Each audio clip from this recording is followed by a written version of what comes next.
We are vicariously struggling and punching and jumping through the air and all that. It sets up a conflict for us, and then we see the conflict be a very pitched one, a very difficult one, and then the good guys win, and how wonderful that is. It's because we have these desires inside of us that in earlier times may have been met by struggling with the soil, struggling with animals you're trying to tame or animals you're trying to rear. There used to be other natural struggles in human life, and it's all mostly imaginary now. And I don't know what to think about that. I fear that it's possible that it could just burst out into the open, that people who are training themselves with first-person shooter games that are getting better and better at aiming a gun accurately, how easy would it be for them to just step out into the world and make this happen? Is that what lies behind these mass shootings that we see, where somebody who has been training himself in how to handle and shoot and aim a gun now gets to step into the video game and actually kill real people? Isn't it building up a hunger for that? Wouldn't you think? I just wonder about, are we sitting on a powder keg? And have we talked about the cause of peace and having everybody get along with everybody else? Has that been suppressing a desire for struggle? And how readily might that just burst to the surface? I don't know. These are things I think about, and I wanted to read you those portions of that essay. Again, it's by William James, and the title is What Makes a Life Significant? It's a lecture he gave at Harvard University in the year 1900. And the main point of it was that he went to Chautauqua, found everything that humanity could ever desire. And when he left, he felt a great wash of relief because it had been too mild and didn't contain enough challenges. What does that tell us about human nature? What does that tell us about what we ought to be aiming for as a culture? This is Frederica Matthews Green. You can reach me through my website, frederica.com. And transcripts of these podcasts are gradually being posted there as well. My speaking calendar is handled by orthodoxspeakers.com.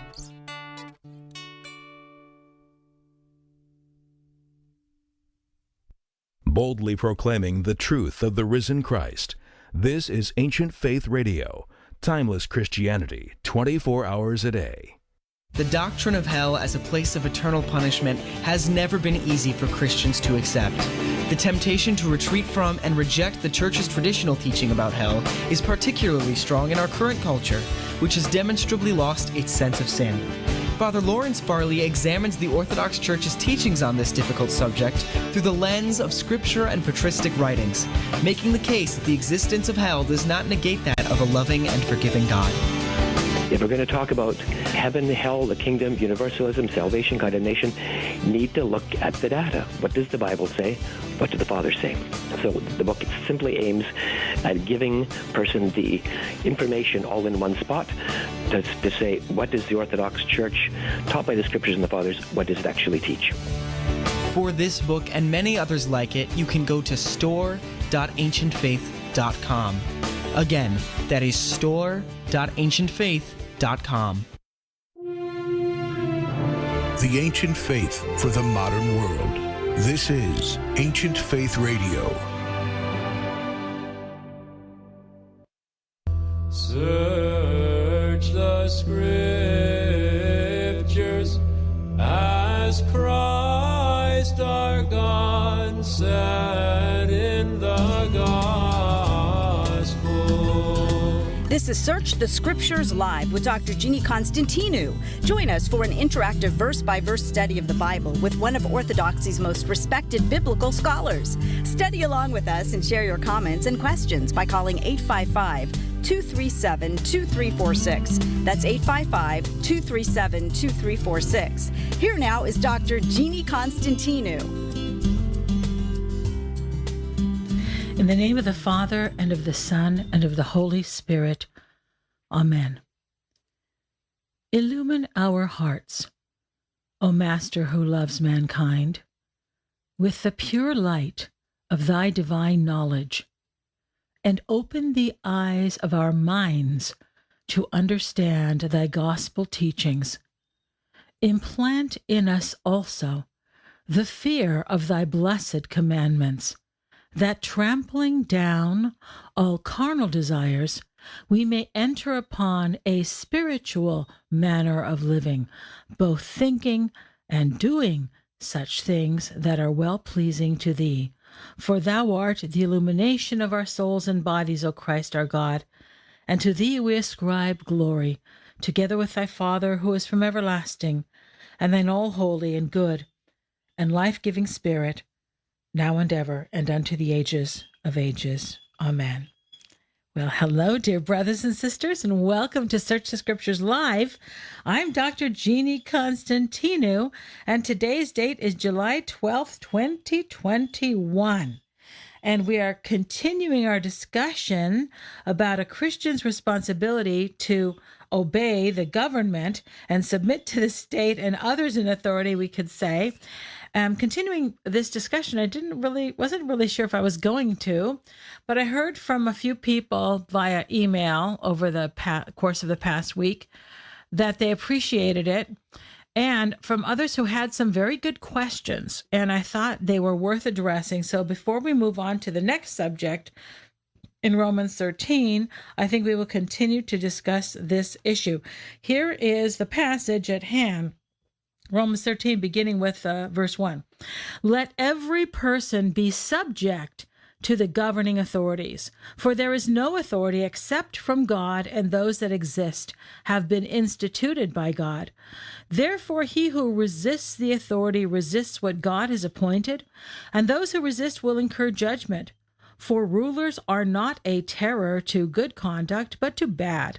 Would you have no fear of him who is in authority? Then do what is good, and you will receive his approval, for he is God's servant for your good. But if you do wrong, be afraid, for he does not bear the sword in vain. He is the servant of God to execute his wrath on the wrongdoer. Therefore, one must be subject, not only to avoid God's wrath, but also for the sake of conscience.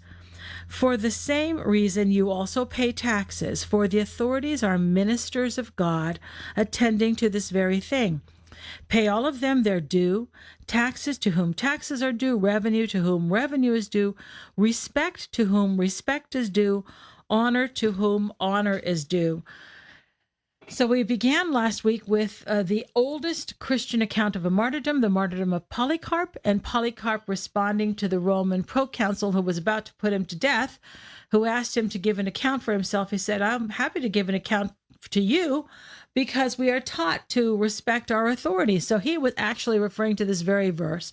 So that was around the year, say, 160. And we also talked about, I think we definitely did Irenaeus and Chrysostom and others. So we discussed this whole notion. What is the Christian response? What was Paul getting at? Was Paul saying that all rulers are good, that all of them are approved of by God? Of course not. What Paul was saying is that government and order have been placed by God, have been created by God for our good, because without it, we have anarchy, we have chaos, and it's impossible to live a quiet and decent life because we're constantly concerned about our safety and our welfare when there is chaos. And we have seen that recently in many situations where there is no government that is able to control the populace, and people have resorted to, rioting and looting and killing and things like this. Even in this country, unfortunately, even in advanced countries, because now the government is afraid of the people. It's so interesting to read Chrysostom and other fathers. They were afraid of the government. Now the governments are a little afraid of the people if it's the wrong group, lest they be accused of, what we're talking about. Okay, so the point is, these things, the order in society is very good for us. It's very important. So this is how it was understood. This is how it was interpreted. This is what Paul meant, because Paul wasn't some kind of an idiot. Paul wasn't some kind of an idealist. Oh, the Roman government is all good. Of course, he knows the Roman government is not good. The Roman government was severe. The emperor called himself a god, and the past emperor's god, and they worshipped idols. Paul wasn't an idiot, but he understood that the idea of order in society is a good thing, and that God allows for this for our good. So this is how we began last week.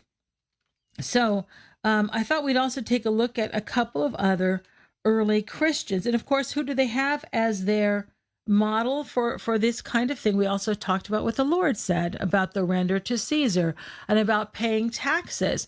So notice that Paul wasn't just saying, listen, go along with the authorities so you don't get into trouble, but he said that we have to respect them. We have to honor them. Even if we don't like them, we don't have to like them to give people the honor that is due to them according to their station. That means whoever the king or queen, or whoever the prime minister is, or the president in your country, or the mayor, we are supposed to be respectful. That's the mark of a Christian. Unless they ask us to do something that violates Christian conscience in terms of something significant, okay? And there we're talking about, in the case of Paul and other early Christians, they could not worship the Roman gods or the emperor himself. That they wouldn't do. But other things that do not impact whether or not they're living a Christian life, that they could do, all right? So let's take a look at Justin Martyr and his first apology. We're going to delve a little bit deeper into this, and I'm going to read a couple of emails tonight. And we have some very interesting comments tonight, very interesting things to read. By the way, we're going to be reading from some comments on this kind of topic by St. Paisios, whose feast day it is today. May we have the blessings and the grace of St. Paisios tonight. And we're going to be hearing what he has to say, because he was a 20th century saint. He actually fought in World War II. And he has things to say about this, and about, more importantly, not necessarily about the relationship between a Christian and the state, but more our attitude, because this is what matters, that we show respect, we do what we can, and we don't just become obstinate. Jesus wasn't obstinate. Jesus didn't get into arguments with people. He was compliant and respectful of authorities, even the people that he knew were corrupt, even the people that were going to put him to death. He was respectful of them. So this is our model, okay? So here's Justin Martyr on this very verse, for the authorities are ministers of God, and in Romans 13. Justin Martyr, this is from his first apology to the emperor. So remember that an apology is not when you're saying, I'm sorry, I'm a Christian, but it's a defense of the Christian faith. Justin Martyr called Justin the philosopher in Orthodox circles, but most people don't recognize him as Justin the martyr. And from his last name, or from the title martyr, you know what happened to him. So the emperor was not convinced. He wrote 2 apologies to the Roman emperor. This is from his first apology. And more than all men are we your helpers and allies in promoting peace. He's speaking about the Christians. Seeing that we hold this view, that it is impossible for the wicked, the covetous, the conspirator, for the virtuous to escape the notice of God, and that each man goes to everlasting punishment or to salvation according to the value of his actions. Notice that he mentions everlasting punishment, contrary to some people. I don't know who these people are who say that this was never the belief of the early church. It's clear that this is the belief of the early church this is written around the year 150. That's very early, people. If all men knew this, no one would choose wickedness, even a little. Knowing that he goes to everlasting punishment, he mentions it again, of fire, but would by all means restrain himself and adorn himself with virtue, that he might obtain the good gifts of God and escape the punishments. But if you also, like the foolish, prefer custom to truth, do what you have the power to do. So what is he talking about? Custom to truth. The custom is the worship of the Roman gods. He said, you prefer custom to truth. We're standing on truth. You're talking about how great custom is, the tradition of the Roman gods. So this is important for us. I think this is very important because we have to remember that custom is not always truth. Because when the church began, the custom was paganism, and the church stood against that. So simply because something is ancient and a custom doesn't mean that it ought to be observed. Now, of course, here's a Christian speaking against paganism, but that can be true in our case also. So we shouldn't divinize custom, okay, over everything else. If you, like the foolish, prefer custom to truth, do what you have the power to do. That means kill us. This is what he's telling them. If you have the power to kill us, we know this. I'm telling you the truth. But if you would rather follow your customs than the truth, then you're going to go ahead and kill us. And that you will not succeed is declared by the word. Then whom after God begat him, we know there is no ruler more kingly and just. The word is, of course, the Logos, Jesus Christ.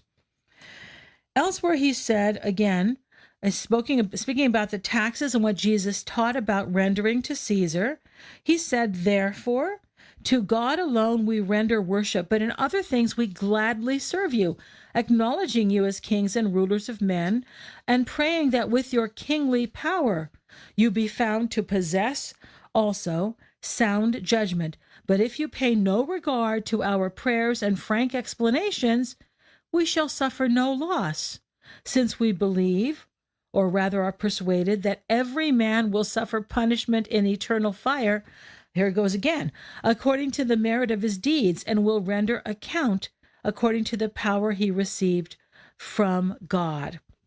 And quotes the Lord, to whom God has given more, of him more shall be required.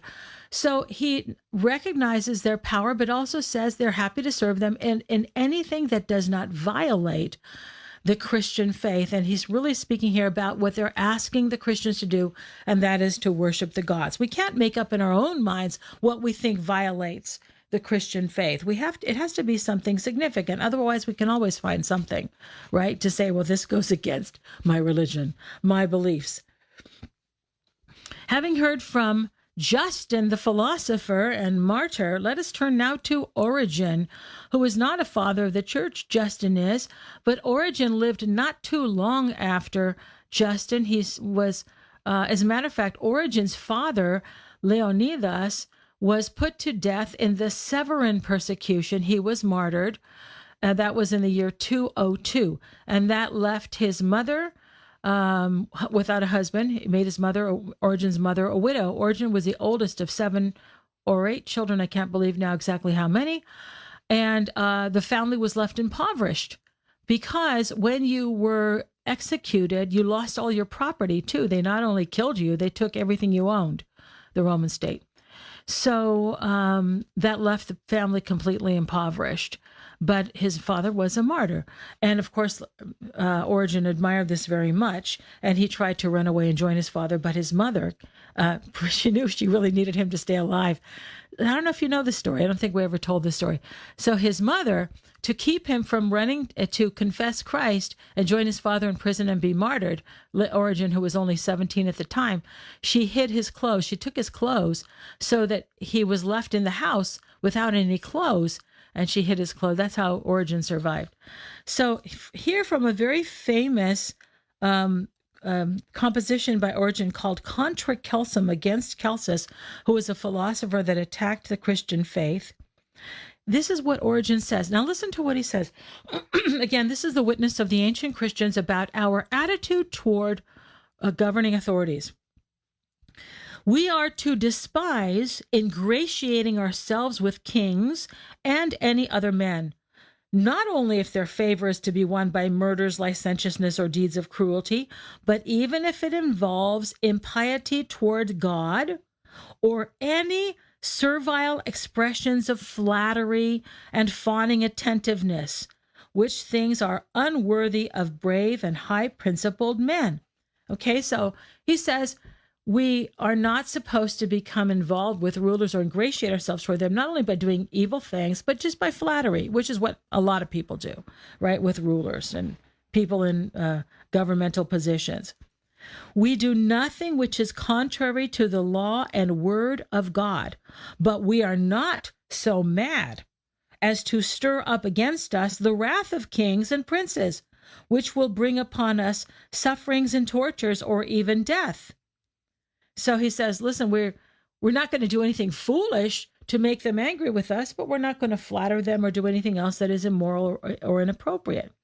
As Origen continues, he says, for we read, now he's quoting St. Paul, let every person be subject to the higher powers, for there is no power but God, etc. So he quotes St. Paul, Romans 13, 1 and 2. These words we have in our exposition of the epistle to the Romans, to the best of our ability, explained at length with various applications, but we're taking them at their most obvious and generally received acceptance. To meet the saying of Celsus that it is not without the power of demons that kings have been raised to their regal dignity. We, however, will never swear by the fortune of the king or anything else that ought to be considered equivalent to God. So Christians, when they were arrested, they were asked to deny Christ. They were asked 3 times, and they were invited to worship the Roman gods or Caesar, or to simply swear by the genius of Caesar. Here it's translated as the fortune of Caesar, the genius of Caesar.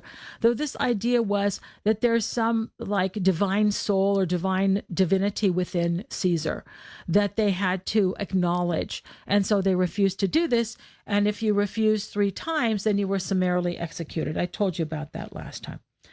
So let's turn our attention. So we heard from a couple more of the very earliest Christian writers, one a father, the other not a father, but nonetheless a very important witness to the attitude of Christians towards civil government. And we're going to continue today to talk about some other issues related to this from emails that I received, and also some that are related to church government. We're not going to get too much into that. I got some very interesting other information, but I don't think we'll have time to talk about it today. And it's a little bit off topic because it's talking too much about COVID and not enough about religious authority. But these real issues come up. This is real life that we have to navigate. The question of how much should we observe and obey the civil authorities, and to what extent should we not obey them? And this goes for church authorities too. So I started out by saying that government is important and good because it gives order to our life and allows us to live a quiet, peaceful life. There's also order in the church. There has always been order in the church. There's order in God. There's order in heaven. Okay, people? So this idea that, every man should be able to do whatever he wants, this is certainly not divine. There is order. God did everything in creation. He ordered creation. There's order in creation, and God created in a very orderly fashion. The angels have their orders. We call them the angelic orders. They have different tasks. There are different ranks of angels. This is the tradition of the church. So there isn't chaos in heaven, and likewise, there isn't chaos in the church. There are people who are in charge of specific responsibilities in the church, who is responsible for the Christian education of the young people in the church, who is responsible for the chanting and the singing, who is responsible for serving at the altar. What does the priest do? What does the deacon do? If there are multiple priests, who is presiding? If they are to process into the church following the bishop, what order do they have? There's order in the church. This is a good thing. And this was ordained by God. God gave us order, because chaos only breeds a lot of uncertainty.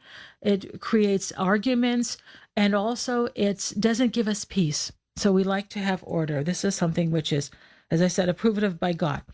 So let's take a look at the first email. The first email is from Anonymous. Did not wish to be identified. Hi, Dr. Jeannie. This is the way I understood the show on Monday. There are 3 questions in bold. St. Paul, I'm reading the first part. There's not a question because it was a very good summary of what we said last week for those of you who forgot or didn't hear it. Excuse me. St. Paul and St. John Chrysostom both taught that the divine right of kings, well, they don't call it that. That's what it has been popularly called, this passage of St. Paul. The divine right of kings meant that government is responsible to safeguard law and order because people do not fear God, and so that people may live in peace. The divine right of kings does not give rulers the right to be unjust and cruel, nor does it give them the right to undermine religion. It's a popular cliche, especially among Protestants, to say that religion is man-made and that it is a perversion of the word religion. And that is a perversion, to say that it's man-made. That is a perversion of the word religion that undermines the credibility of the Christian voice in society. Idolatry is man-made, but religion is God-made. So he's asking about this. Used to be a Protestant. So the idea is religion good or bad? You know, should we call Christianity a religion? This is another question, but I want to comment about this because this was not a conversation in the early church. I don't know have never heard this as a debate among Orthodox Christians. Is religion something good or something bad? We don't talk in our faith. We don't really generally talk about our faith as religion. The early church didn't anyhow. Today, the modern Greeks have the word thriskia, but that was the word existed in ancient Greece, but it was not very common. The word religion. Why is that? And why is it that we don't really? The church did not describe itself as a religion. Okay, because when you think about the phronima of the first Christians, it's not that it's the idea of having a religion means that you have a set of beliefs and practices. This is a human construct. And you can't say religion is good or religion is bad because all religions are not equal. So which religion are you talking about? Which beliefs, which practices are good and bad? So I don't think you can say that God made religion. He gave us the faith. He gave us the Christian faith. He gave us Jesus Christ and the church. That's what God gave us. So I don't know that he gave us religion, but I kind of know where you're coming from. Because today, people love to demonize religion, and they like to say that religion is the source of a lot of evil in the world, or even all of the evils of the world are caused by religion, because look at all the wars that religion has started and all this other nonsense. So this is the way that they can distance themselves from having any kind of religious faith, because religion is evil. It's caused all kinds of wars. Well, really, it's not religion that has caused these things, but his sin that has caused these things. Okay. And usually they are political wars over politics. The wars in Northern Ireland, that's not over religion. It's a political thing. So this is a convenient excuse to say that religion is the cause of all kinds of evils. I would ask people to consider all the good that is done, especially by the Christian faith, the Christian religion, if you will.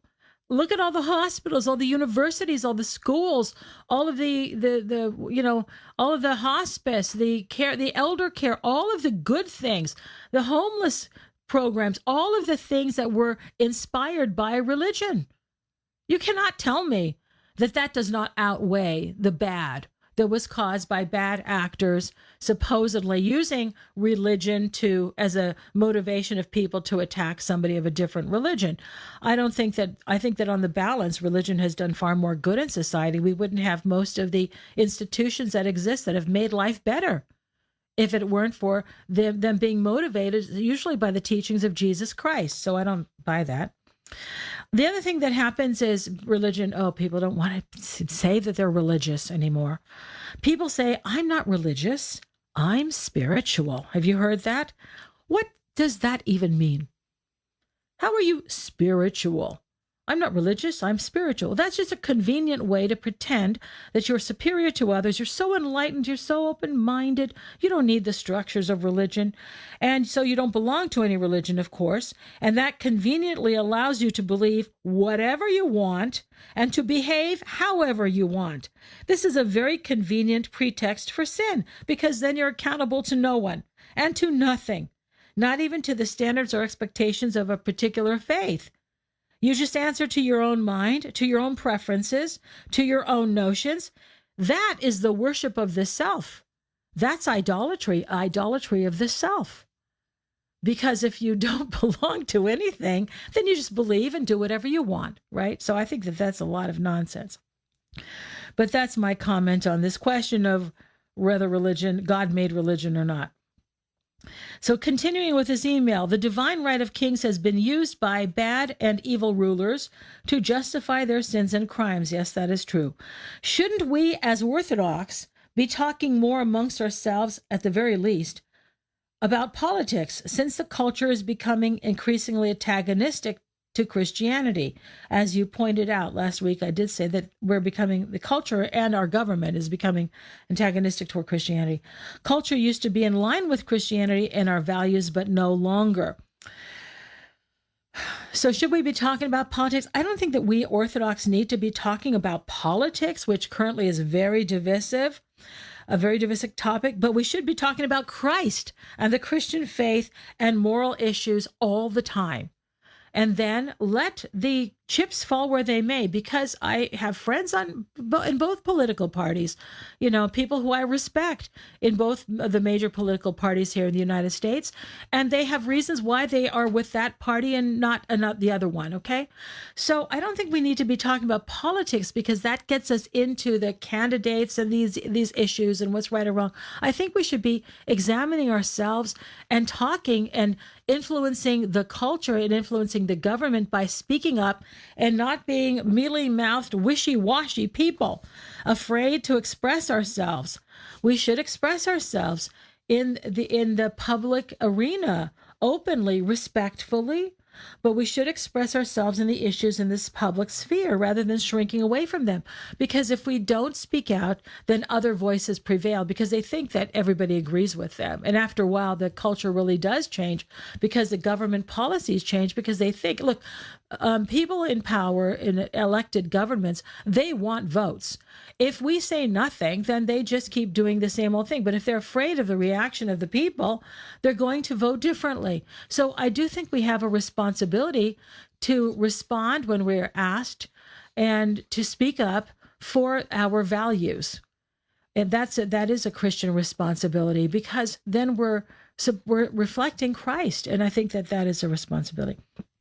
You mentioned the case in Greece. I'm reading from the email again.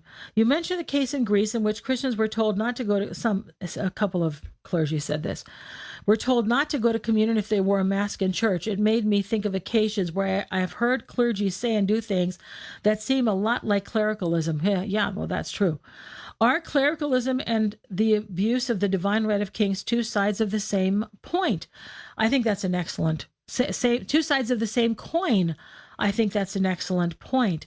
So what is clericalism? It's to emphasize the power of religious authority or the misuse of clergy authority.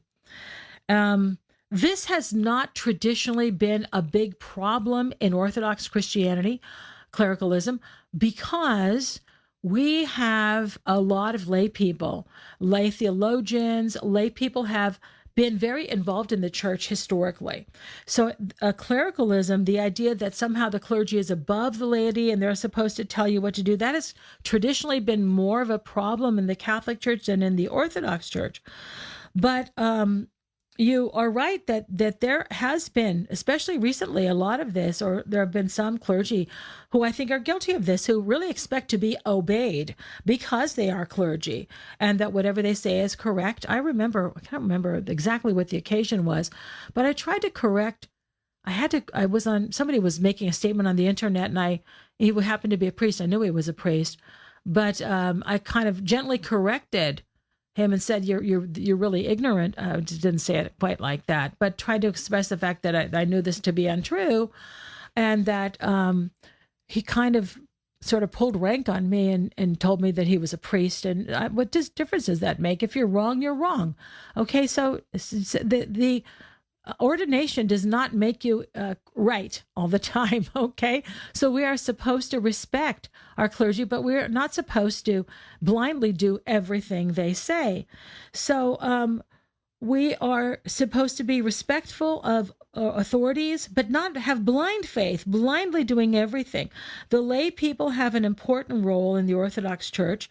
Our clergy do not rule over us as our masters, but some Orthodox Christians think that obedience to a spiritual father like a parish priest means you have to ask for permission for everything. You can't make decisions for yourself. Now, this is a big mistake. And it comes from reading monastic spiritual writings. The spiritual writings of the Orthodox Church are written by monks, and they're written for monks almost all the time. They're written by monks for monks. They're not written for people in the world.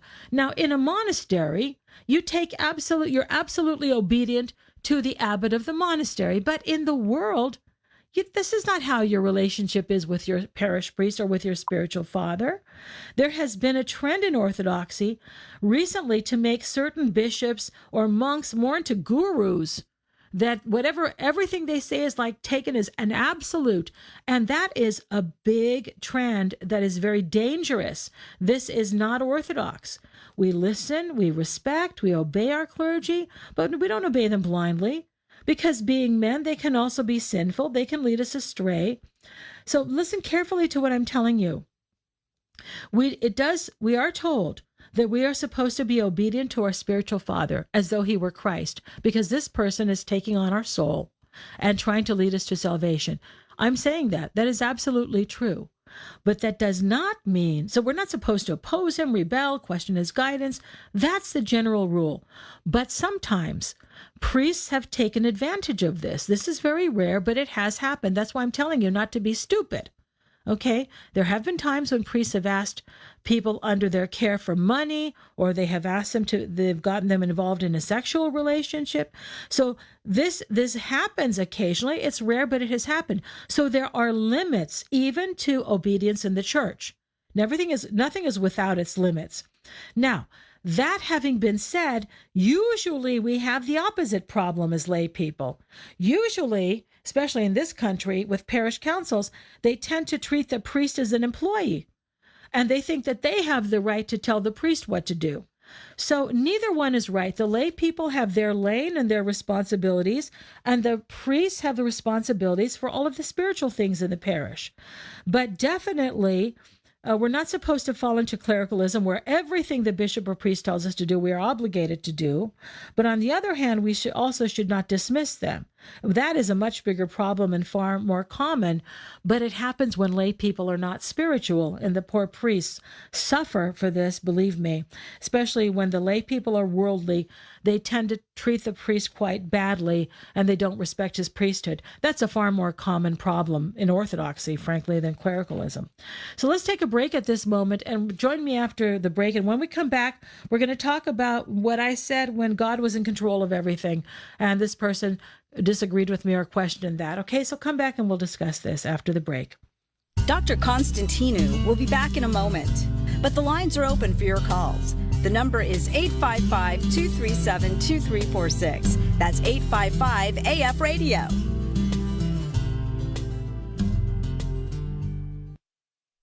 So here's a question for you. What does it mean to think Orthodox?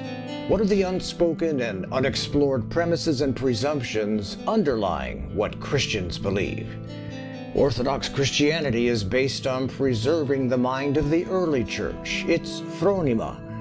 Dr. Jeannie Constantinou brings her more than 40 years' experience as a professor, Bible teacher, and speaker to bear in explaining what the Orthodox phronima is, how it can be acquired, and how that phronima is expressed in true Orthodox theology, as practiced by those who are properly qualified by both training and a deep relationship with Christ. Thinking Orthodox, now available at store.ancientfaith.com. That's store.ancientfaith.com.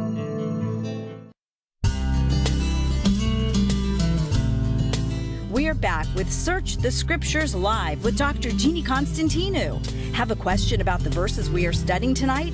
Give her a call at 855-237-2346. Here once again is Dr. Jeannie. Okay, so the last question of this email was the following. I told a friend of mine the other day, this is the email, that God is not in control of everything. One of our deputies was murdered in the line of duty less than a month ago. God was not in control of that. If God were in control of that, then wouldn't it be God's fault? Obviously, a law enforcement person here.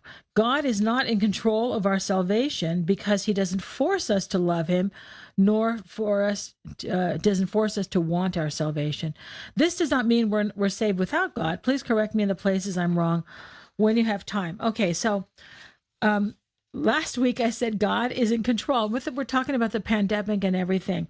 So I didn't mean to suggest that God controls everything because, yes, we have free will. And unfortunately, whoever killed the deputy, I don't know of this case, but whoever killed that, was a deputy or an officer or somebody? Yeah.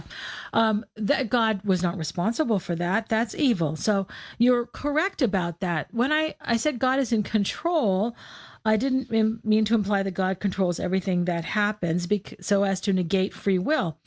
But St. Paisios, whose feast day is today, July 12th, said the following, that when he looked at everything that was going on in the world, he said he would lose his mind if he did not know that God would have the last word.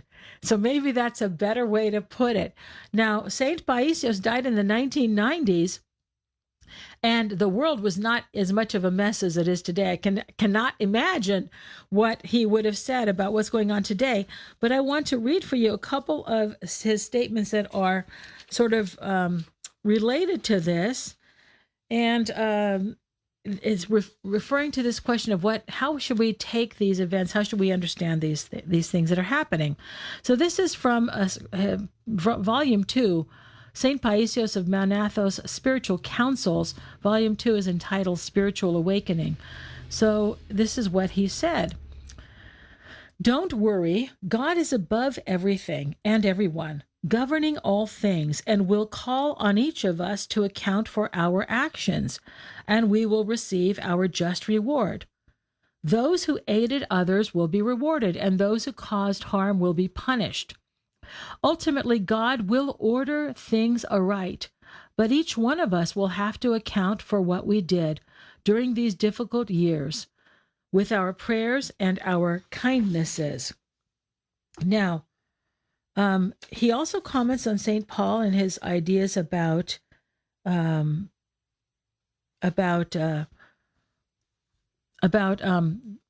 government and the affairs of the world, etc. So here again is St. Paisios from the book, from Volume 2 of his Spiritual Counsels of St. Paisios. Today, when one is concerned over the condition of our nation, he's speaking of the Greek nation, but it goes for any nation, then that's a confession of faith in itself, because the state is opposing the divine law. It's legislating laws that are contrary to the law of God. There are also some who are completely indifferent. They don't believe in the church, and they don't recognize the nation either. To have their peace of mind, they say, St. Paul himself teaches that one should not be concerned about the affairs of the world, and so they just don't care. But that's not what St. Paul meant. During his time, the pagan nations were in power. Some people severed their ties from the state and turned to Christ, since they had become soldiers of Christ at a time when the whole world was pagan. St. Paul's message was, don't get involved in the affairs of state. I'm going to pause here for one reason. First of all, we do have soldier saints. I think I mentioned that last week in the Orthodox Church. And so there were people who were serving in the government even when it was pagan, all right? But it was very difficult for them. So when there was a tradition to sort of not get involved in the affairs of state, that was because usually that required you to be present when there were pagan sacrifices that were being offered. The Christians would not get involved. They'd be praying in their own minds while these sacrifices were being offered. But it was much more difficult to be a Christian and to be involved in government. So this is what St. Paisios is talking about. So he's distinguishing between the time when the government was openly pagan, I'm not so sure about our government today. It might be. I think we're rapidly returning to those times, don't you? So we don't have a Christian government, but Greece does. Okay, so he's speaking here. This is a saint who died in Greece, and Greece is an openly Christian nation, talks about the Trinity and their constitution and everything. So Greece does not attempt to separate church and state, but in recent years they have allowed things that previously were illegal, that like abortion and a civil marriage and things like this. So let's continue with Saint Paisios here. However, when Saint Constantine the Great came to power and Christianity prevailed, the great Christian tradition was gradually established through the churches, the monasteries, through art, the rule of faith and worship, and so on. As such, we have a responsibility to maintain these traditions and not allow the enemies of the church to abolish them. I have even heard spiritual fathers advising their spiritual children, don't get involved in affairs of the state. Now, if they had attained such a high level of sanctity through prayer that they didn't care about anything worldly, I would be the first to kiss their feet. But they're only indifferent. They don't want to rock the boat. Isn't that interesting? And this is happening too. Not only I'm stopping here. These are my words, not Paisios. So there are spiritual fathers who are telling their spiritual sons not to become clergy, because sometimes there are people who are doing the wrong thing in the church. But we need spiritual people to be the leaders of the church. This idea that you should be above all of it by not being ordained, so they're telling them not to be ordained. This is a big mistake. So the same thing here. We need good people to run for office, to serve the nation in that capacity too, if you feel that you're called to that. We need that. So this is what Paisios is saying also. We should not be indifferent. So I'm returning to the words here of St. Paisios. Indifference is unacceptable even among worldly people, and less so among spiritual people. An honorable and spiritual person should do nothing indifferently.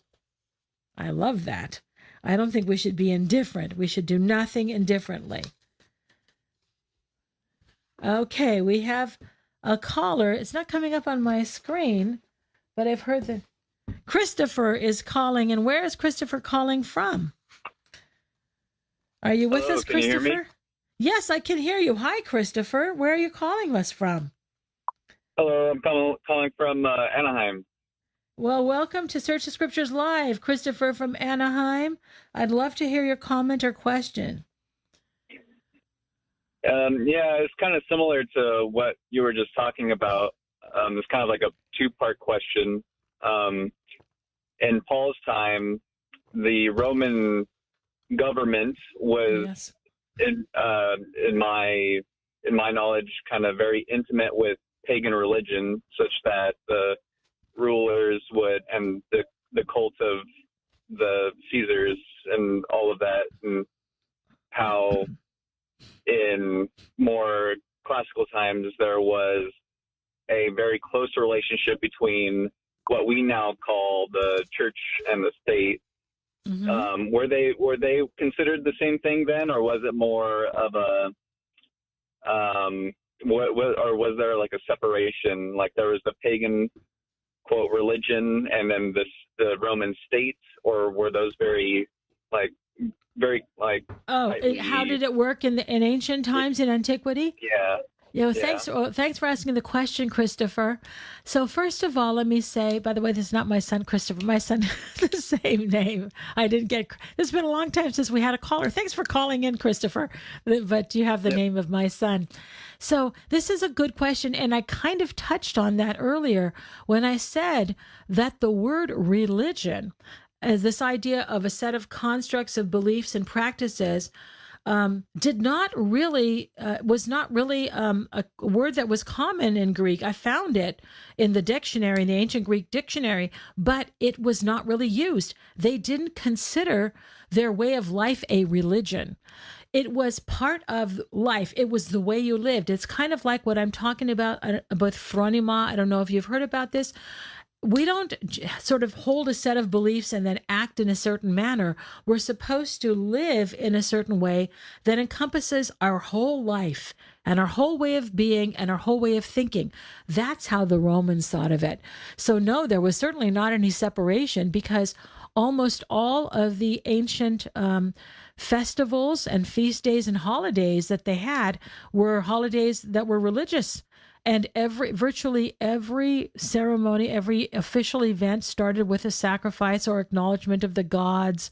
Everything revolved around that. There was no such thing as separation. And by the way, also, the Roman emperor was not only worshipped himself or sometimes, but also he was the Pontifex Maximus. He was considered the high priest of the Roman state. So he led the sacrifices himself to the gods. That was one of his responsibilities. And so when Constantine the Great became the emperor, and he didn't immediately convert to, the Christian faith right away. He just put Jesus along with all the rest of his gods. He had to function in that capacity. He dropped that eventually, but he was Pontifex Maximus for the Roman state. Does that answer your question, Christopher?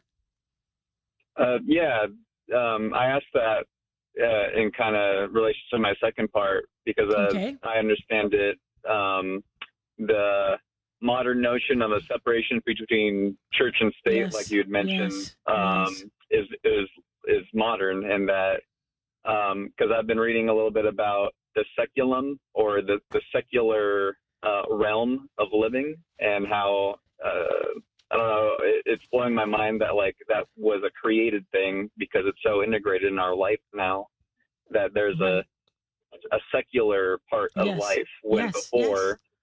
And then relating it to St. Paul, we have to take ourselves out of how we think about politics and the state, and how back in St. Paul's time, those two things were very integrated.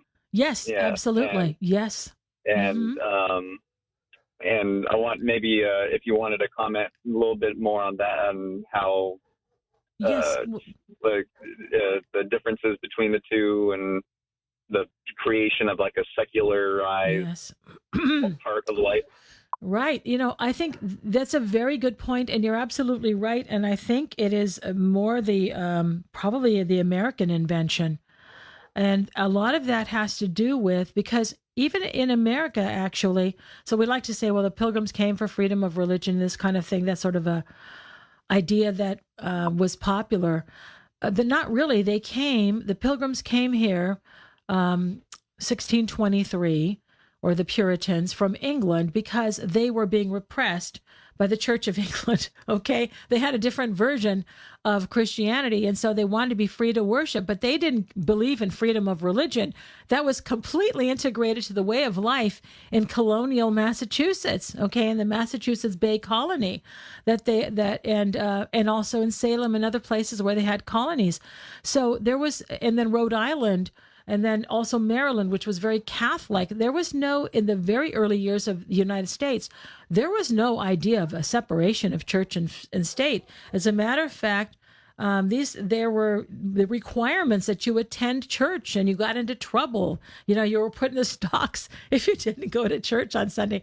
So, that was completely the way of life in the rest of the world until really the beginning of the American Revolution, and how a lot of it had to do with Thomas Paine and other things. But I think that our founding fathers, the reason why they wanted to separate church and state, well, even that phrase, you probably know, Christopher, is not in the American Constitution. It doesn't speak of the separation. It speaks against the state establishing a religion, right? So that was used later by people. We have to separate them. The church is not supposed to, and no religion is supposed to be established by the state, but people are free to worship as they please. And by the way, Constantine agreed with that too, because he's the one who agreed to and composed the Edict of Milan, along with Licinius, giving everybody the freedom to worship according to their conscience. That's back 313. That's Constantine too. So the American government and the founding fathers did not want a state religion.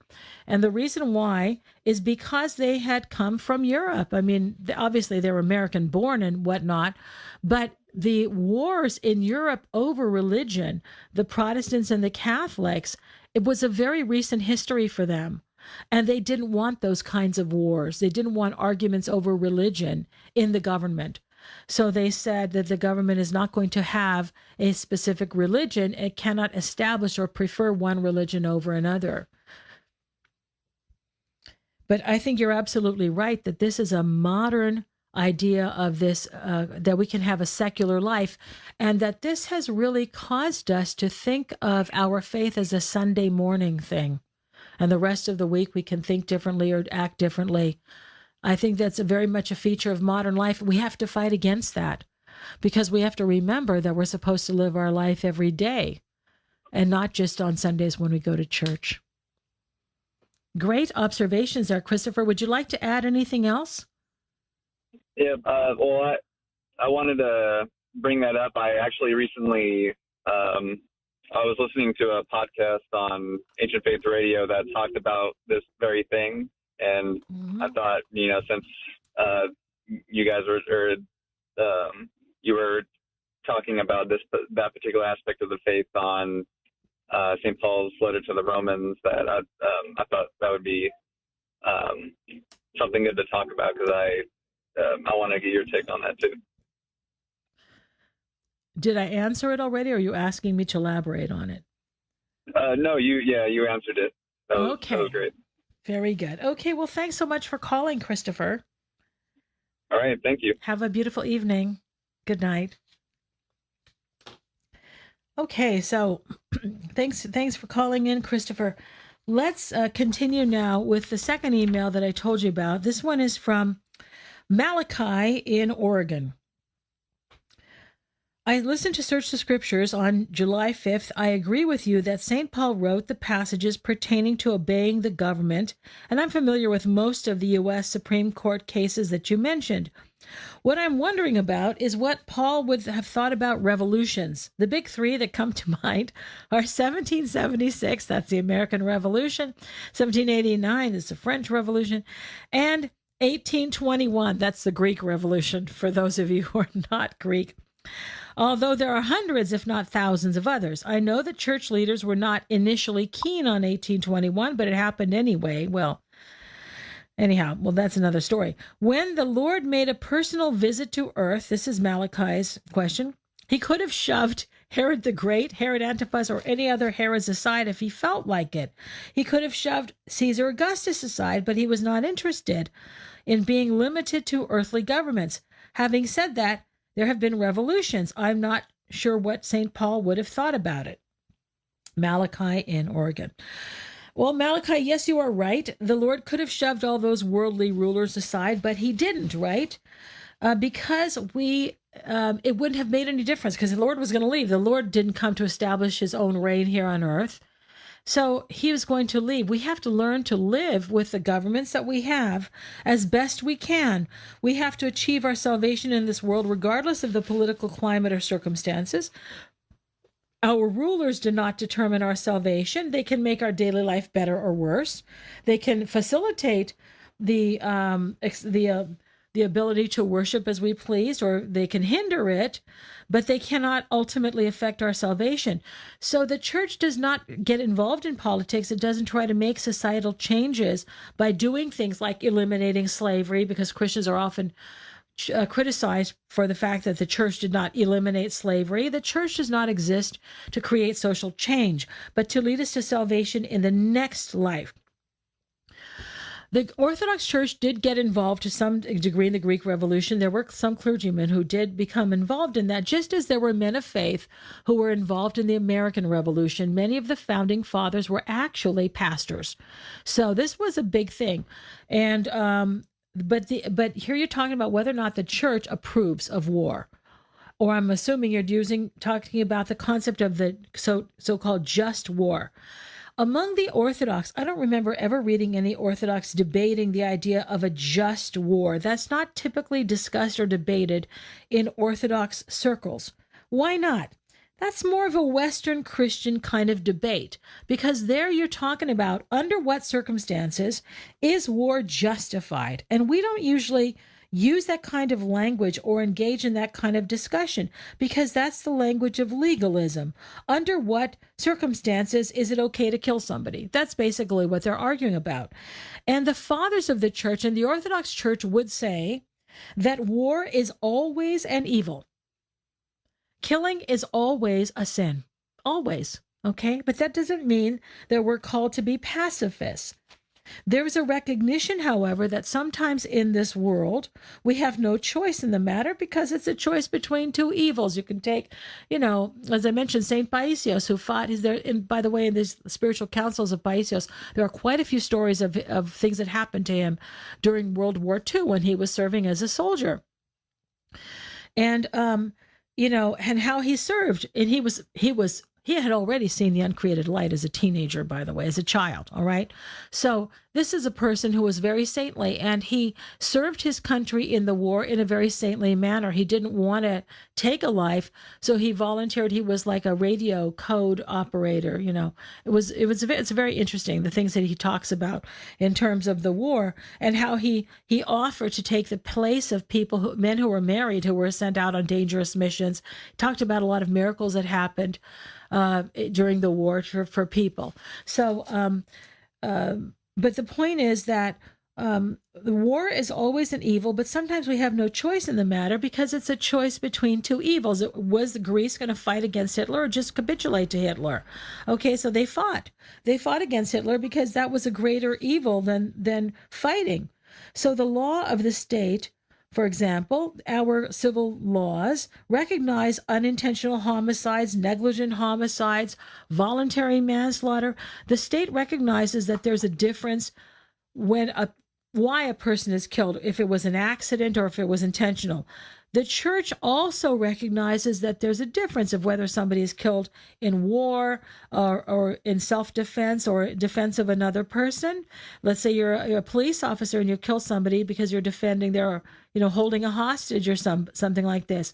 The church recognizes that there are different circumstances under which a person might be killed, but we would never call that justified, okay? We wouldn't debate whether it's justified. We would still consider it a sin. Obviously, it's less of a sin than murder. But what do we do with that? We're supposed to repent of it just as we would any other sin. So it's still an evil. War and killing is still an evil. We would never say it's justified, but we would repent of it, and we would go on from there. We would hope God would accept our repentance if we were sincere. So Orthodoxy has never had a tradition of warrior monks like the Catholics had, like the Catholic orders, like the Knights Templar. Monks never kill people, and they would prefer to be killed. They would rather die than kill anybody. Priests also. It's forbidden for a priest. It's against the canons of the church for a priest to strike anyone. And absolutely, they would be defrocked. It's in the canons of the church that if a priest hits someone, he is to be defrocked. Did you know that? So if he kills someone, he's certainly to be defrocked, even if it's accidental. So this is a very big thing in Orthodoxy. The clergy are intended to heal people and to save people, not to strike them, not to kill them. I had a student once who was, or an Orthodox student actually, and this was in the university, or I haven't had a lot of Orthodox, but I've had some.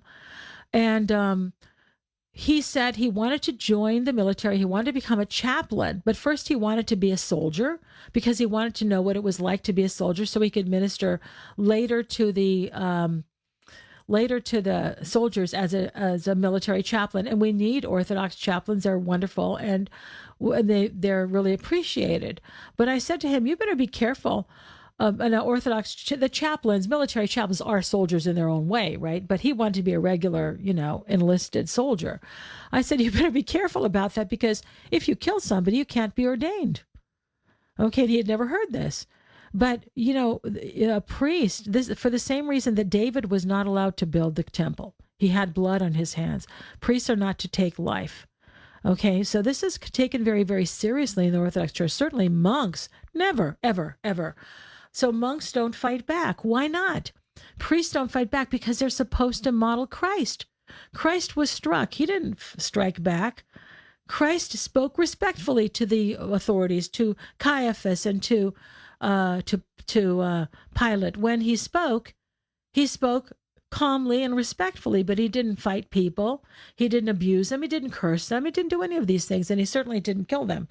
So our clergy and our monastics imitate Christ. So we don't have that tradition of just wars or sort of fighting monks. There's some in the Far East too where they do karate or judo or something like that, and they're supposed to be Buddhist monks or something like this. We don't have anything like that, so sorry. You're not going to see our monks doing anything of the sort.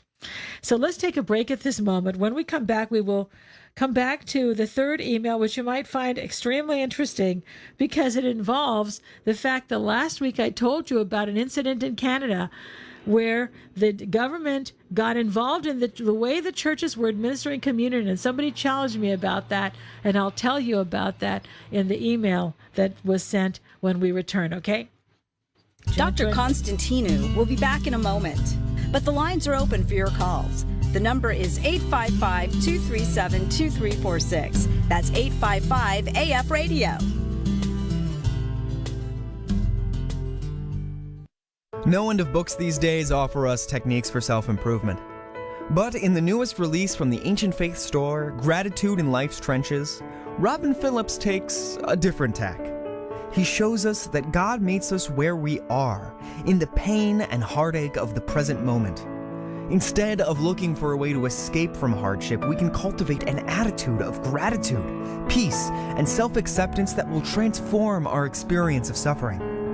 Drawing on his own experiences and his work as a consultant in the behavioral health industry, as well as stories of saints and sufferers, teachings of the fathers, and recent discoveries in neuroscience, Phillips shows us that the journey to personal well-being is one we can all travel, regardless of the hardships we may face.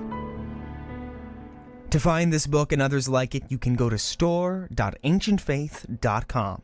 Again, that is store.ancientfaith.com.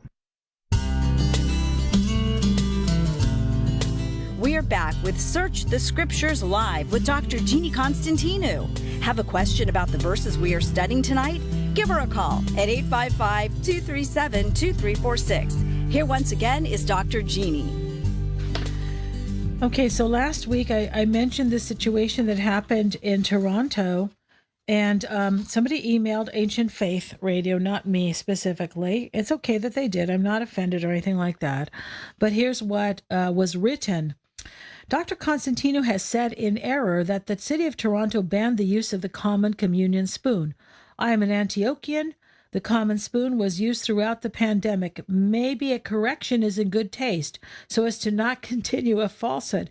Search the Scriptures Live, July 6, 21. Holy Communion has not been banned in Toronto. I didn't say it was banned. Okay, so I replied to this person, as I said, I'm not offended, but I'm raising it again because when I heard about this, believe me, I didn't believe it, that this had happened in Toronto. And so it was confirmed by the metropolis of Toronto itself. And I want to read you because this is very instructive. And I want to talk about how the church was trying to navigate this problem between the government and the church. So I think this is very topical, very pertinent to our discussion. So I did reply to this person and sent my facts to them. No hard feelings or anything like that. I'm not trying to say I was right or something, but what I want to do right now is share with you the statement of Archbishop Sotirios of Canada. He is the metropolitan, I guess, of all of Canada, the Greek Orthodox metropolis of Toronto, which serves all of the Greek Orthodox in Canada. And he made an announcement on July 15th, almost 1 year ago exactly, but this was in 2020. It's a rather lengthy statement. It is in English, but also in Greek, but it is in English. You can find it on their website, okay? And it's concerning the coronavirus and Holy Communion, because a big controversy erupted concerning the giving of communion with a common spoon. And unfortunately, what really hurt the bishop is that this was instigated by some of the faithful who thought that they were smarter than the bishop or whatever. Okay, so I'm not reading the entire thing, but most of it. For the period between, this is the statement, as I said, from Archbishop Sotirios of Canada, His Eminence, by the Greek Orthodox Archdiocese of Canada, and this was dated July 15th, 2020. Here are his words. I'll go ahead and read the beginning. With the advent of the coronavirus, our churches were closed to the public on March 17th, 2020 by order of the government authorities in Canada. We're generally referring to the government authorities because in matters of health, they don't fall under the jurisdiction of the federal government, but provincial governments and local municipalities. Churches reopened on June 12th, and of course that happened to in almost every country. The churches were closed.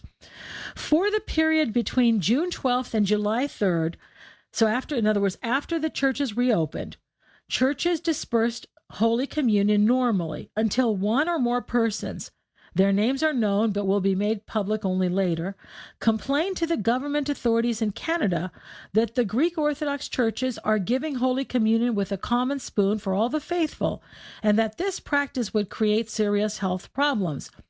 It is noted here that all Christian churches, as well as places of worship of other religions, have received and continue to receive the same treatment on behalf of government authorities. So the same thing in America. You're supposed to treat all the churches equally. Following this complaint, I met with some priests on Friday, July 3rd. So a number of priests who were able to come, and they decided, this is tragic, because of the controversy that was created by a couple of knucklehead Greeks. This is true, because it was Greek Orthodox who ratted on their own bishop, to the authorities to try to prevent the use of the common spoon. It's not their place, but that's what they did. I'm sure they weren't receiving communion, so they could have just refrained from receiving communion, but that's not what they did. They called the authorities, and it was the bishop's decision not to give communion at all to the faithful during the Divine Liturgy on Sunday, July 5th. That's how he handled it, because he wasn't quite sure. This is what they decided to do. Then he came in contact with the governmental authorities and other church leaders, and they had met with his priests, and in Ontario, 34 priests, and they decided how they would dispense communion, that the priest would sanitize his hands, wear a mask, and then use multiple stainless steel spoons and keep physical distancing and all of this. This is all in his statement, So now, after explaining how they decided to to give communion, this was accepted by the governmental authorities in Canada on Sunday, July 20th. The priests began to give communion with separate spoons. Most communities accepted these measures without serious reaction. Some Christians reacted and shouted in the churches during the Divine Liturgy. Some Christians have organized and are threatening to hold a rally outside our Holy Archdiocese next Sunday. I don't know if it took place or not. It is said that there are two groups. One group is extremists, another group that follows the monasteries of the late Father Ephraim. I cannot believe this because Father Ephraim was peaceful and always cooperated with our Holy Archdiocese. He always supported the monastery. This is Metropolitan Sotirios supported and approved of the monasteries of Father Ephraim. I'm continuing here with a statement of His Eminence Archbishop Metropolitan Sotirios of Canada. On Tuesday, July 14th, a representative of the relevant government authorities called me and said he had information that in two churches, he even named the churches, Holy Communion was given with a common spoon for all the faithful, and added that if this continues, measures will be taken for all Greek Orthodox churches, fines will be imposed, reaching up to $10 million for the organizations, and they may go as far as to close our churches again. He went on to say they do not police churches. Obviously, they do. However, when they receive reports of violations, they are obligated to investigate them and to act according to the law and impose sanctions. Quote, "The problem is yours," unquote, he said. Quote, "You are the ones who are divided. Your people are making the complaints. How do you like that?" Unquote. He didn't say, "How do you like that?" Those are my words. This is now returning to Sotirios' comments. You understand how sad this is. I assure the government that official that Holy Communion will be given with a separate spoon for each Christian who comes for communion. We must all realize, Archbishop, priests, community councils, the people, the faithful, we are living in difficult times. The instructions of the government authorities clearly state it's forbidden to share objects of worship. Therefore, it is imperative that Holy Communion be given with a separate spoon for each believer. This is a temporary measure depending upon how long COVID-19 will last. Some Christians shouted in the churches. An instigator near the microphone shouted three times, Sotirios is unworthy. Anaxios in Greek, he would have said anaxios. I respond, this is the Metropolitan, I am not sinless.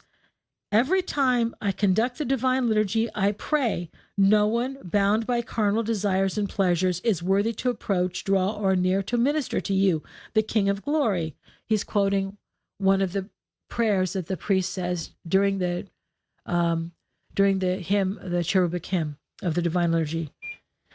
And Sotirios continues, he who is without sin, let him throw the stone first. St. John Chrysostom says, for stormy billows vex the soul, and the bishop then the gales which disturb the sea. So this is a very, very sad statement that he was forced to put out, but I think it's a very useful for us to ponder what happened there in Toronto. So first of all, the government got involved with how communion was to be dispensed, and that they would close the churches if this kind of thing continued, or fine them, obviously. They would financially cripple them. Now, what I want to talk about is this. We are not to compromise the faith, but many people feel that it's their duty to preserve orthodoxy. This is who we are as Orthodox. We believe it's our duty to preserve the Orthodox faith. And then we consider any change whatsoever, regardless of the circumstance, as a renunciation of the faith or a dilution of the faith. But this is ignorance, and that stance is a stance of pride, not of humility, not in defense of orthodoxy, because we are not the people to make this decision. People sometimes think that they know better than the priest, better than the bishop, and any concession, no matter what the reason, however temporary, is unacceptable. Now notice that His Eminence Metropolitan Sotirios did this, the multiple spoons, because he was forced to, because otherwise the churches would remain closed permanently until they declared that there was no more COVID. I mean, how long? They're still having trouble there in Canada. We still don't have an open border with Canada. So for a year, there would be no communion. So can you see the difference there and why he did it? He was right, and he had to make this decision. So for people to shout and say anaxios and to shout in the churches and to protest, this is wrong. What choice did he have? But people have to recognize our position, our place in the church. This and taking a stance like this to protest and do these things is really not based on faith, because we're not talking about dogma here. The communion spoon, the common spoon, is not a matter of dogma. If a bishop or priest were to deny the resurrection, the Trinity, the divinity of Christ, we should oppose him immediately. That is dogma. Dogma can never be compromised. But how we distribute communion is something which could change for the right reason. Now, you all know that I personally am opposed to the multiple spoons, but I did not criticize Sotirios for this. In fact, now I'm supporting him. You understand? Do you understand why? I wrote an article against multiple spoons for the reasons given in the article that suggested that you might get sick from the spoon. We can't get sick from communion, but you might get sick from the spoon.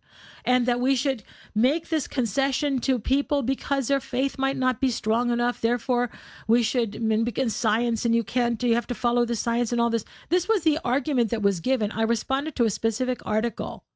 I'm not critical of Metropolitan Sotirios at all, because he did not make the change because of that idea. The idea that we have to be careful, that we could get germs from the communion spoon, he didn't say that. He made the change because if it wasn't made, the churches would be closed and no Greek Orthodox would receive communion in Canada. Okay? So if the hierarchs suggest that we can get sick from the communion spoon, that's different. Okay? That's changing how we think about communion. It's changing what we say about communion. That is a heresy. Okay? The church, I believe the church should inspire us and instruct us to have faith. But Soterios did not change the way communion was distributed in Canada because he wanted to, because he was afraid of germs or was making a concession to the weak faith of some people, but because the governmental authorities gave him really no option other than simply closing the churches for we don't know how long. Okay, he should not be faulted for that. He was pretty much forced to do it. So I thought that this was important to talk about, because we have to recognize, and I spoke about this last time, the difficulty our clergy have faced navigating this COVID situation. They deserve our respect and our support, regardless of the choices that they made. They made the choices that they felt were correct. And just as we're supposed to respect our governmental authorities, we should certainly respect our clergy, even if we don't always understand their decisions or agree with their decisions. It is not for us, the lay people, to have marches and protests and to denounce our clergy because they have decided to open too early or to stay restricted too late or whatever it is. Because this kind of position that is taken by people, this is very much a spirit of modernism. That's not Orthodox. That's Protestant. To take that kind of position that we are here to assert our will, that's because Orthodoxy is not extremism. Please be careful, you converts out there. Orthodoxy is not extremism. Orthodoxy is not conservatism. Orthodoxy is following tradition. But don't think that being more extreme, more stubborn, more unyielding, more inflexible about every little iota of the tradition, every little I of the tradition makes you more orthodox. Orthodoxy is about balance. Now, we have this problem because we do take our faith seriously, and we believe that we are entrusted with preserving the faith. This is something quite unique to the Orthodox, I think. And it's what makes us really wonderful. But it's also a two-edged sword. We believe from the depth of our soul that it is our responsibility to preserve the faith and pass it on to the next generation. But we have to be careful that we have not taken on the role of deciding what is right and what is wrong when that's not our place. Because for each of us as individuals to say, well, I don't think that's right. The priest made the wrong decision. The bishop did the wrong thing. So let's band together with our little groups and oppose a decision made by our clergy. Let's boycott this church. Let's shout against the bishop. This is not Orthodox. This is Protestantism.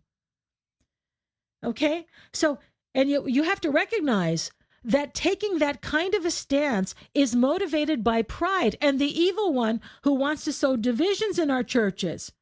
We have to recognize that this is not something that any of the saints would advise us doing. Let's go out and protest against our bishop or our priests, or let's remove our support of the church because they made a decision we don't agree with. We're not supposed to make a display of our faith or test God, okay? I have faith, therefore I will not be vaccinated. I will not wear a mask. I will rely on God. And sometimes people take this position. They think that somehow they're demonstrating their faith. They're more Orthodox than the next guy. I have more faith than you, therefore I won't wear a mask. Or I am a better Christian than you, therefore I will wear a mask. This is not what our faith is about. This is like regardless of what side you take, if that is the measure of your orthodoxy, you're like the Pharisee in the parable, okay? So we're not called by God to prove ourselves in one way or another way, except through acts of love. So we are not to ignore common sense. Even though we don't use reason or rationality in theology, that doesn't mean we have to be irrational. This doesn't mean we have to act in an uncivilized manner. We are called to take reasonable precautions and to leave the rest to God, okay? God doesn't expect us to do nothing and that way show our faith in him.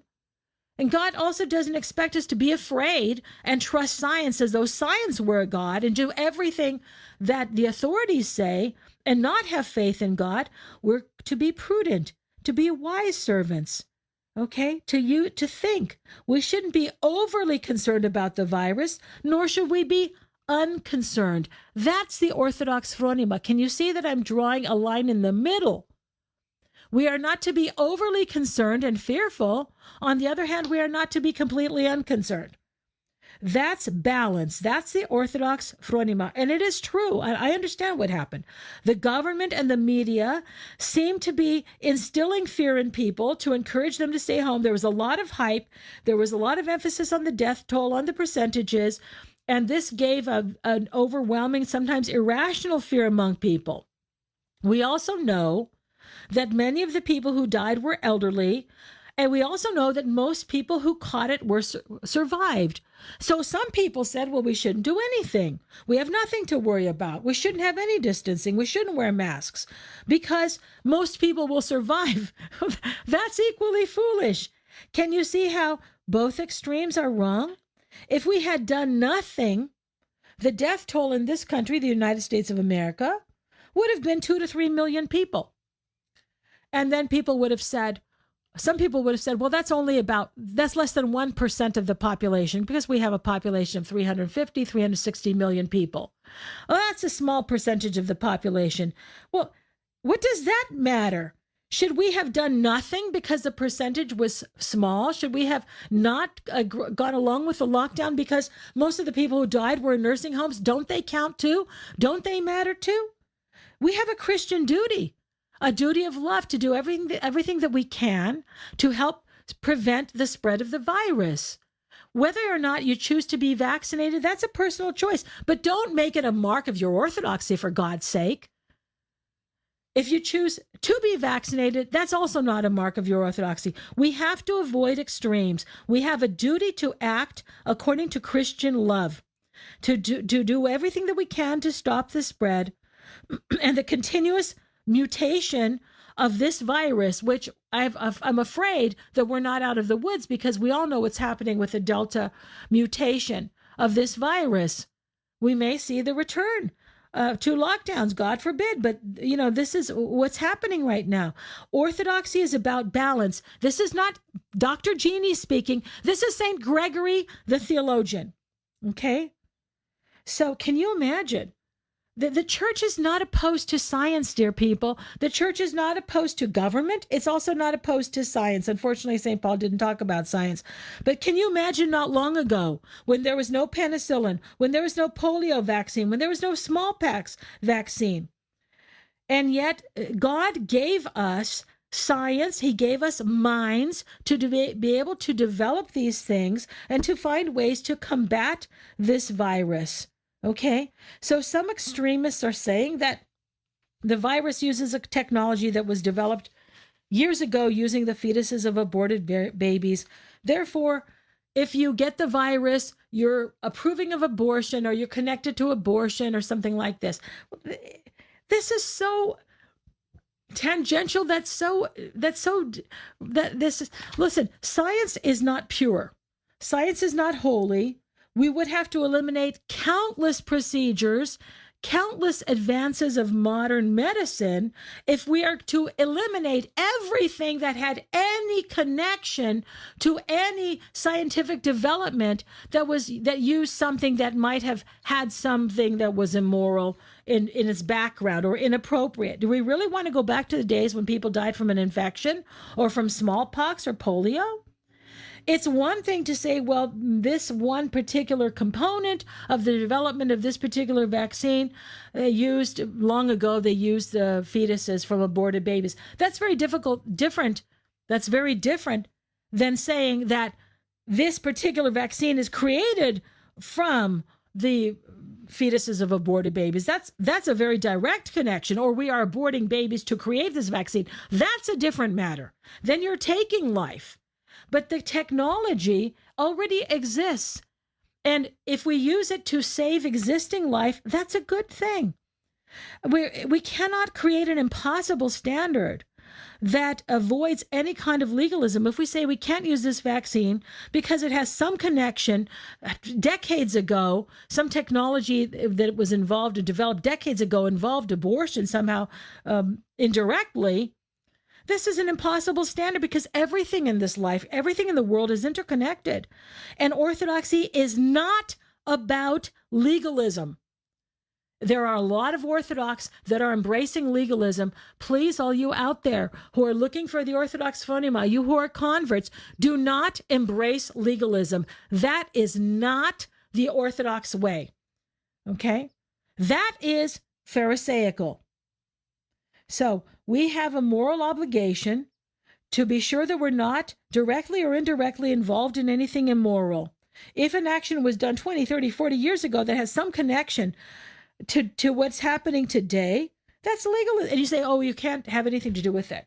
That's legalism, by the way. And if you choose to take that stance, and if you get sick and you make other people sick, God will make you responsible for their deaths. Okay? You have to recognize that. You're not standing on some high horse and somehow a position of superiority. I'm not going to take the vaccine because somehow 40 years ago, a technology was developed using aborted fetuses, and they used that technology or some component of it to make this vaccine. Somehow that's you're superior to the rest of us. You have to be very careful. Okay? This is legalism. And if you choose to take that stance and God forbid you get sick and other people get sick because of you and they die, you are going to be judged for that. So I've spoken about this before. When this is a matter of theology, okay? So be very careful before you take positions that subject you to the judgment of God, because you're making a theological decision there, okay? Oh, I heard it from a priest. I heard it from a bishop. You know, we have to be very, very careful. This is why I spoke earlier about not having priests and bishops as gurus from whom we take marching orders. We also have to use our own good sense. Now, we should do nothing that directly involves or even closely involves us with anything immoral, but something that's very indirect, very tangential is quite different. So I'm telling you, we shouldn't take orders from the government. Or we should not condemn people who choose to be vaccinated. That we have our reasons, okay? We do not condemn people who choose not to be vaccinated. We have our reasons. People have reasons for what they do. That's not our job to judge them about this, okay? But you do have to be very careful, and we should not be cavalier with human life. If you choose not to be vaccinated, that's your decision. But don't get on the internet and tell other people that if they're getting vaccinated, they're not good Orthodox Christians. They don't have enough faith in God. This makes you responsible for everybody who dies. Do you realize that? If somebody dies because they did not take the vaccine, because they listened to you, do you understand that you are spiritually responsible for the death of that person? This is the truth. So be very careful before you make pronouncements and you want to show how advanced you are in your spiritual life. You're so advanced that you don't need to take the vaccine. I want you to really be very careful about what you advocate. You make a decision for yourself. Make a decision for yourself. And believe me, I have people very dear to me who are not vaccinated, and I respect them. And I know the reason why, and I respect it. Okay? So I understand that. I'm not even, I chose to be vaccinated. I was on the fence for a while. I chose to be vaccinated. I think it's the responsible thing to do, but I'm not condemning anybody who chose not to be vaccinated. But let's be careful, and let's not make judgments about other people on the basis of what they chose to do, because that's the wrong thing to do. So in that spirit, by the way, we talk about the scientific advancements that have been given to us, by the way. It reminds me of, and God allowed, by the way, God gave us our minds to be able to come up with these things. It reminds me of a joke. You might have heard this joke, so I apologize if you heard it before, but we could use a joke right now because I've been shouting a little bit. I apologize for that. Here's the joke. So a man was overboard, and he was in the sea, and he was wearing he was trying to stay alive, hoping, and believed that God would save him. So a big cruise ship passed by, saw the man, in the sea. And they said, hey, we're going to bring you aboard. We want to say, no, please don't bring me on board. God will save me. So he's still there in the water, treading water out in the ocean. And then a yacht comes by, and the people in the yacht say, come aboard, we'll save you. No. The man says, I don't want to be, God will save me. I'm trusting in God. God will save me. And then a man came by in a rowboat, and the man said, come on board, And the man said, no. I have faith in God. God will save me. So the man died, of course. Eventually he died. Got to heaven. He said, God, why didn't you save me? And God said, who do you think sent you the cruise ship and the yacht and the rowboat? That's a joke, but it has a lot of truth to it.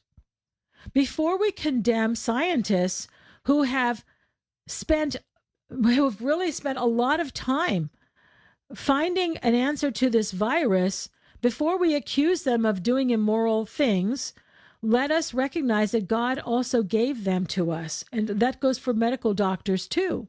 So we shouldn't assume. I know that people say, well, the vaccine was developed very, very quickly. Yes, why? Because now we have something that we never had in the past. We have knowledge of DNA and the ability to manipulate DNA that we never had before. That doesn't make it evil. Okay, dear people? So let's have some balance and common sense and not react to these things as though we have to live like the Amish, for God's sake. Excuse me, no, I don't even know if they got vaccinated. But let's not be rejecting of any kind of advancements and then think of them as somehow voodoo and not appropriate for Orthodox Christians. Okay, so use your common sense and recognize that God gave us medicine also.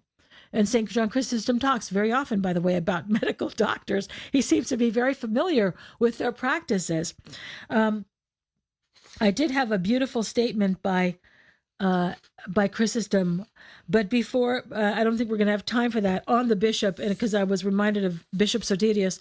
But before we get to that, I don't know that we'll have time for that today. Maybe we'll have it some other time. I want to read to you, we'll close out here, we're going to go a little bit over time, from St. Paisius, whose feast day we celebrate today.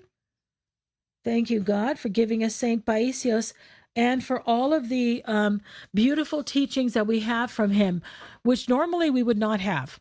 But the nuns whom he counseled, I'm so proud of you. Father Costa. Passion. That's great. And even though I'm against fairness, come closer, this Father. Is fair. Very good. God bless you. I heard the door. Proud of you. Thank you, dear. I heard the door open. I thought it was my father asking when's dinner, but it was Father Costa. So anyhow, all right. Now I forgot what I was talking about. Thanks, Father Costa. At any rate, we're going to talk about Saint. Go ahead. Trudy's going to tell me in my ear. Yes, I know. It was the feast day of Saint Paisios. Oh yeah, I was telling you about how he gave counsel. He was the spiritual father of some nuns at a monastery, and because obviously not on Mount Athos, because he was living on the Holy Mountain for the last part of his life, but he would go and he would hear the confessions and give spiritual counsel to these nuns. And they asked for permission to write down what he told them. And he was very reluctant to do that because he's not a father of the church. He is a saint. But this is an absolute treasure trove of information about how we should think spiritually. And so St. Paisios was reluctant because he wasn't sure that they would accurately write down everything he said, but they did. And so after his death, now they have published the spiritual counsels of St. Paisios, which I think is wonderful. So he talks a lot about our attitude. He doesn't use the word phronima. He uses the word philotimo a lot, which it's a very difficult word to translate, but he's talking about our attitude, our phronima, without using the word most of the time. So he's talking about, and the reason why I'm reading this to you is because too many Orthodox are so convinced that they're right about the stance that they've taken about the vaccine or about masks or something else. They've made themselves very unspiritual by judging other people for whether they wear a mask or don't wear a mask, get a vaccine or don't get the vaccine. And he talks about how we judge other people, how we ought not to judge other people. So he's warning us against judging others. And that's what I'm warning you against too. Whether you take the vaccine or not, wear a mask or not, this is your decision. But don't judge others for making a different decision, whether they are clergy, especially if not they're clergy, or other faithful. Okay, keep your mouth shut, mind your own business.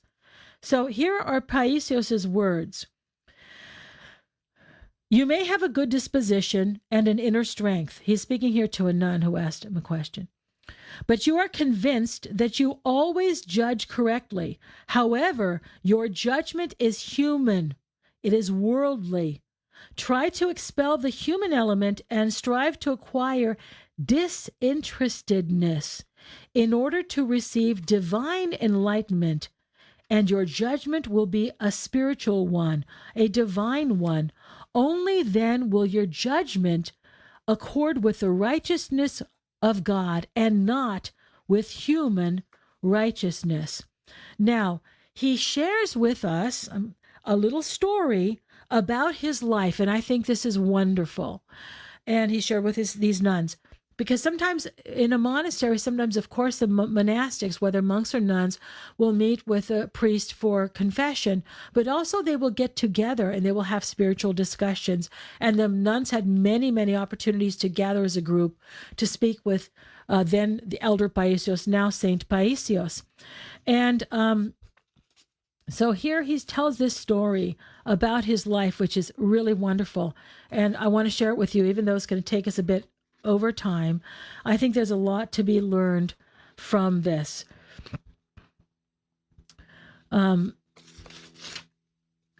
Yeronda, is everything, he asks, is everything always as you think it is? In other words, again, when we make judgments about other people, how we must be careful about this. No, Yeronda, everything is not always as we think it is. Well, then, you should say, please let us all take this advice to heart.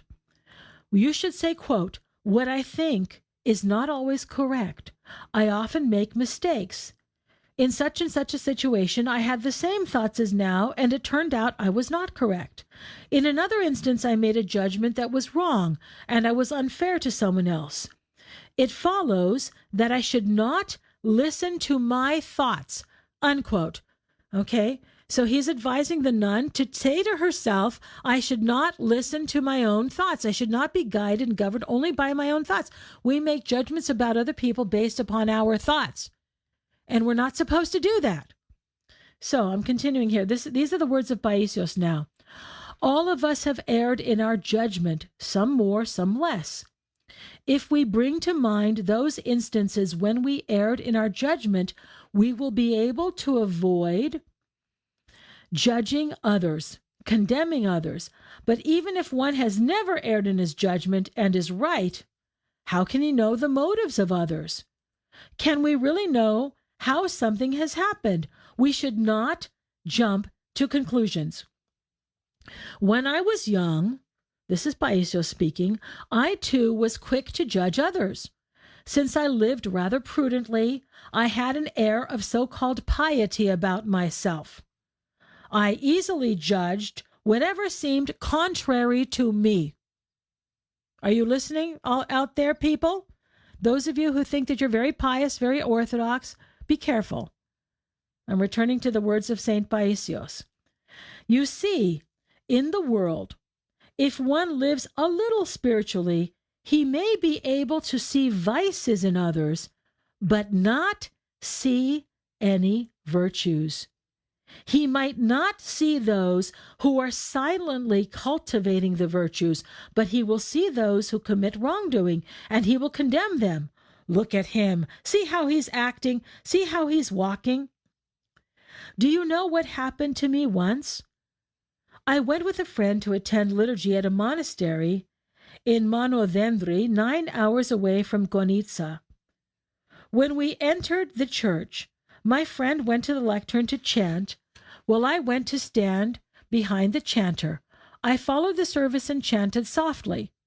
At one point, a relatively young woman dressed in black came and stood next to me and kept looking at me. She stared at me and made the sign of the cross again and again, and I became exasperated and thought in myself, what kind of a person is this woman? In the midst of all these people in the church, why is she looking at me this way? When the divine liturgy ended, the woman in black went to the priest and pleaded with him to tell me to go to her home, because I resembled her son who had been killed in the war. When I went to her home and saw the photograph of her son, indeed, we looked like brothers. That poor woman had been looking at me in church and making the sign of the cross because she thought she was seeing her son. And I had been thinking to myself, what a godless woman, looking at people in church this way. Oh, how this incident made me melt away afterwards. I said to myself, just look at the thought you had about this woman who looked at people in church shamelessly like that, while the poor woman had lost her son and was suffering in silent pain. What I'm trying to say is that when I realized that my judgments were wrong, I began to examine myself. Quote, in one situation, I had said that so-and-so had worked like this, but in reality, things were different. In another situation, I was presumptuous, and again, things were quite different, unquote. So I called myself to order and vowed, no more judgments ever, full stop. You are crooked. You see things crookedly. Try to become a proper person. After that, when something seemed to be a little bit out of line with me, I would say to myself, this must be something good, but I do not understand it. As many times I have had negative thoughts, I have been wrong. When I finally learned to abhor myself in the good sense, I would justify everyone. I would discover excuses for others and only judge myself. If one does not keep an eye on himself, he thinks that nothing about himself requires observation, but at the judgment of Christ, he will not have any excuse. Those are the words of St. Paisius, whose feast day we celebrate today. May St. Paisius pray to God for us. What wonderful advice. This is why he's a saint. And if we would do the same thing, judging ourselves, and that's actually in the scriptures, judge yourself, and you will not be judged. If we judge ourselves, we will not face the judgment of God because we will find ways to excuse the behavior of other people. Now, he's not saying that you should excuse immorality and things like this, but we should not be quick to judge others. So with those words by St. Paisius, I had some wonderful comments of St. John Chrysostom about the bishop in defense and support of His Eminence Archbishop Sodidus, but we're not going to have time for that today, perhaps another time. I will read to you the words of St. John Chrysostom on that. But now we must close with our prayer. I hope I've given you something to think about. And next time we will continue with our study of Romans 13. God willing, perhaps we'll get past these first few verses. Now let us close with our prayer. Lord, now let your servants depart in peace according to your word. For our eyes have seen your salvation, which you have prepared before the face of all peoples, a light to enlighten the Gentiles and the glory of your people Israel. Amen. Good night.